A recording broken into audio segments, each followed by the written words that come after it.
안녕하세요, 박성필입니다. 자, 오늘 엔캠 보도록 하겠습니다. 자, 11회차, 12회차 전환사채 물량이 상장이 됐습니다. 자, 요 날이죠. 17일. 자, 물론 전체가 나왔다고 보기는 어렵습니다. 권리공매도일인 17일부터 봤을 때 신주 전체가 매도됐다기에는 거래가 다소 적습니다. 자, 소백도 말초에 소리가 나듯이 매도자가 있으면 이제 매수자도 있어야 거래가 체결되기 때문에 잔여 물량이 남은 것으로 판단이 됩니다. 매수 수급이 적기 때문에 매도할 수 없었던 것으로 판단이 되고요. 자, 물론 오버행은 있었기 때문에 이 의미 있는 자리, 기준이 되어주던 요 지지의 자리, 여기가 무너지고 이제 이 자리는 저항이 됐습니다. 그죠? 자, 이러면 투심이 더 무너지기 때문에 수급이 들어오기 더 힘들어집니다. 자, 그래서 매수자가 많이 없기 때문에 아직 잔여 물량이 남아있다고 판단이 되고요. 자, 지금 요 밑에도 선을 하나 그어놨는데 25만 3천원대. 자, 직전 저점이었던 25만 3천원대. 요 자리만 무너지지 않고 지지를 해준다면 쌍바닥 패턴 만들어내면서 투심 살아내고 수급 들어올 수 있습니다. 자, 그래서 이유 없는 반등을 주목할 필요가 있습니다. 수급을 꾀하기 위한 반등으로 볼 수가 있겠고, 반등이라는 자체만으로 개인들의 매수세가 되어지기 때문에 그때 남은 11회차, 12회차 전환사차의 물량이 나올 겁니다. 자, 근데 17일날 상장이 되고 나서 보면은 주가는 내려갔지만, 자, 이렇게 꼬리들이 많이 남습니다. 그죠? 자, 요런게 물량 소화의 흔적이거든요. 자, 여기 저항이 됐습니다. 요 자리는 원래 지지였지만 무너지면서 저항이 됐는데, 자, 여기까지 방해 요소들을 지금 흡수했기 때문에 매도가 나왔지만 그것을 흡수하고 있기 때문에 이런 윗꼬리들이 나오는 것이죠. 자, 여기까지 다시 돌파 시도가 있었는데 누군가가 또 팔았다. 또다시 매도세, 또다시 매도세. 방해 요소인 저항 매물은 일부 나왔고 누군가는 받아냈기 때문에 소화되고 있는 흔적으로 볼 수가 있습니다. 자, 근데 잔여 물량이 남아있기 때문에 이 과정은 한 번 더 나와야 된다. 그리고 7월 13회차 전환사채도 비슷하게 오버행 리스크와 물량 소화의 과정이 나와야 한다. 그래서 가치에 따른 본격적인 반등은 7월 중순쯤부터 시작될 것으로 보입니다. 13회차 전환사채 물량이 상장되고 그 물량이 소화되어야만이 올라갈 수 있기 때문입니다. 당연히 300%, 400%의 차익이 예정되어 있는 물량이 나오지 않는다면 매수세는 쉽게 들어오지 않습니다. 언제든지 팔고 나갈 수가 있기 때문에. 자, 그래서 전환사채 물량들이 소화됐을 때 비로소 천장이 뚫린다고 볼 수 있습니다. 이때 물량 소화의 흔적을 확인하고 재차 강조드리지만 그때 매수하는 것이 상책이 되겠죠.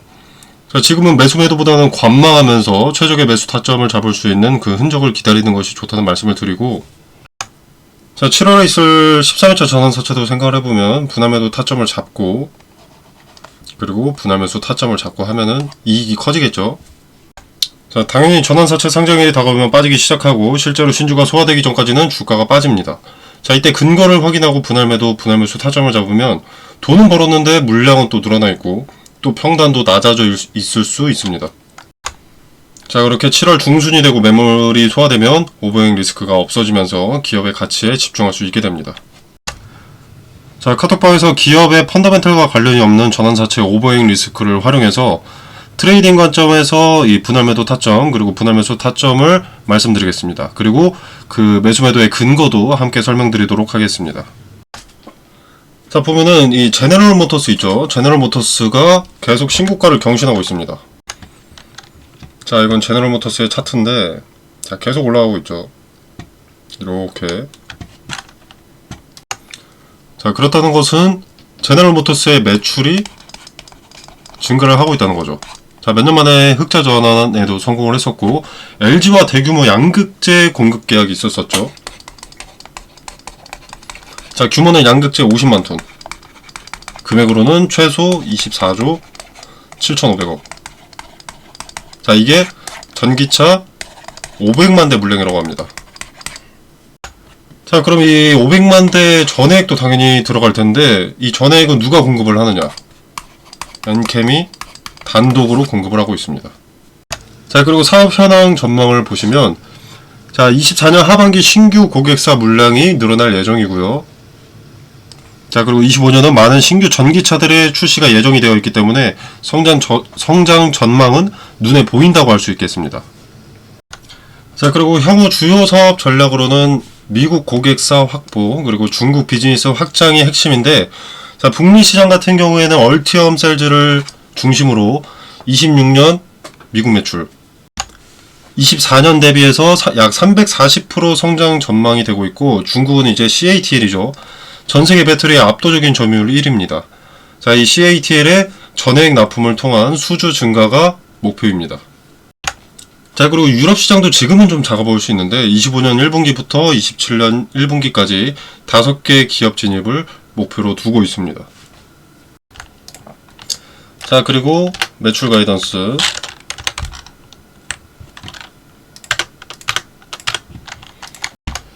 엔캠의 판매량에 대한 기업의 예측 전망치는 24년 1조, 25년 2.6조, 26년 5조로 전망하고 있습니다. 자, 근데 뭐 이것 때문에 뭐 이렇게 매출이 뛰니까 전환사채 물량을 못 판다, 안 판다, 이런 말씀을 하시는 분이 계시던데 정말 어처구니 없는 말입니다. 자, 엔캠의 성장 전망은 눈에 띄게 밝 보입니다. 근거도 전혀 없는 게 아니고요. 근거 있죠. 자, 근데 전환사채 투자자들이 이미 1년을 기다렸습니다. 자, 근데 2년, 3년을 더 시간을 들여서 기회비용 낭비해가면서 엔캠의 성장을 기다린다고 장투한다라는 이야기는 여러분의 조회수나 좋아요, 구독을 바라고 하는 달콤한 쓰레기 같은 말입니다. 자, 지금 11회차, 12회차 전환사채 신주가 상장되고 일부 물량이 시장에 나오면서 주가가 이렇게 내려갔습니다. 그죠? 자, 이런 식으로 반영될 수밖에 없습니다. 그리고 이 매물을 소화하게 되면 그때 상승을 하는 거고요. 13회차 전환사채도 7월 초 상장이 되면 차익 실현 물량이 나오면서 주춤하고 그 물량을 받아낼 성과가 있다면 물량 흡수하고 올라가는 겁니다. 전환사채 투자자가 25년, 26년을 기다린다는 헛소리가 아니라, 자, 많은 트레이더들도 물량이 흡수될 때까지 기다립니다. 이런 신주가 상장될 때는. 그 전까지는 매수가 잘 들어오지 않습니다. 당연히 내다 팔 준비를 하고 있는 놈들이 있는데 왜 내가 매수해서 리스크를 내가 스스로 짊어지겠습니까? 주가가 오르려면 오히려 전환사채 신주들이 소화가 돼야 됩니다. 시장에 빨리 차라리 나와야 됩니다. 기존 유통 주식들과 함께 희석되고 소멸해야 비로소 리스크가 없어지는 겁니다. 즉, 엔캠의 25년, 26년, 27년 성장 전망이 좋다고 전환사채 투자자가 기다릴 이유도 없을 뿐더러 이놈들이 실제로 기다린다고 하더라도 그건 오히려 주가의 부정적인 요소다라는 겁니다. 폭탄은 빨리 터지는 게 낫습니다. 계속 불붙은 상태로 끌어안고 있는 것보다는. 자, 그래서 전환사채 물량 소화 흔적 등을 통한 분할 매수매도 타점 카톡방에서 말씀드리고 근거 같이 설명하겠습니다. 자, 아무튼 각설하고 이야기 이어가자면 세계 무대별로 유의사항이 있습니다. 자, 미국은 일단 이 FEOC에 위반되지 않게끔 준비가 필요합니다. 자, 핵심 광물이라던가 2차전지 소재기업 등등 이 FEOC 규정에 따라서 고객사들의 움직임이 달라지기 때문이고요. 자, 그리고 중국 같은 경우에는 이제 점유율은 높지만 전기차 관련 정책 등은 미국이 주도를 하고 있기 때문에 법안상에 한국 기업인 엔캠이 유리할 수 있도록 접근하는 것이 필요하겠습니다. 자, 그리고 중국. 자, 전기차 침투율이 30%가 넘게 되면 상위 업체들도 재편되는 시장이기 때문에 내연기관에서 전기차로 넘어가는 과정 중에는 엔캠이 수혜를 볼 가능성이 높습니다.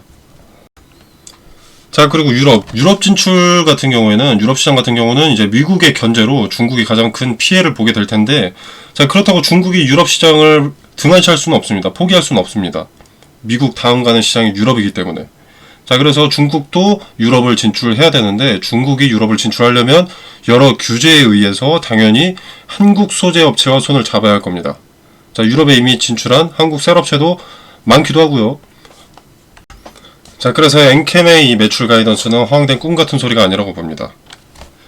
자, 뭐 금양마냥 말로만 하는 거 아닌가라는 의문이 들 수도 있는데, 자, 저번에 1분기 실적 발표에서 이게 말로만 하는 게 아님을 증명을 했었죠. 자, 2차전지 소재 업체 같은 경우에는 한번 진입하기가 2년에서 3년 정도씩 걸려서 굉장히 진입이 어려운데, 한번 진입을 했을 때는 큰 문제가 없다라면 꾸준하게 계속 납품을 할 수 있어서 캐파를 점점 계속 늘려나갈 수가 있습니다. 자, 이렇게 엔캠의 성장 전망은 긍정적인 편입니다. 그러나 단기적으로 11회차, 12회차 전환사채 물량 소화 과정에서 가져갈 수 있는 이점, 그리고 13회차 전환사채 리스크를 대비하면서 또 리스크를 기회로 이용할 수가 있기 때문에 카톡방에서 어떤 근거로 전환사채를 활용할 수 있는지 정보 확인해 보시고 대비하시길 바라겠습니다. 자, 카톡방 참여 방법은 영상 설명란에 보시면 더보기 버튼이 있습니다. 자, 이 버튼을 누르시면 카톡방 링크가 기재가 되어 있고요. 자, 여기 그룹 오픈 채팅 참여하기를 누르시면 참여 코드 없이 자유롭게 참여 가능하십니다. 자, 여러분의 투자에 도움이 되길 바라면서 마무리하도록 하겠습니다.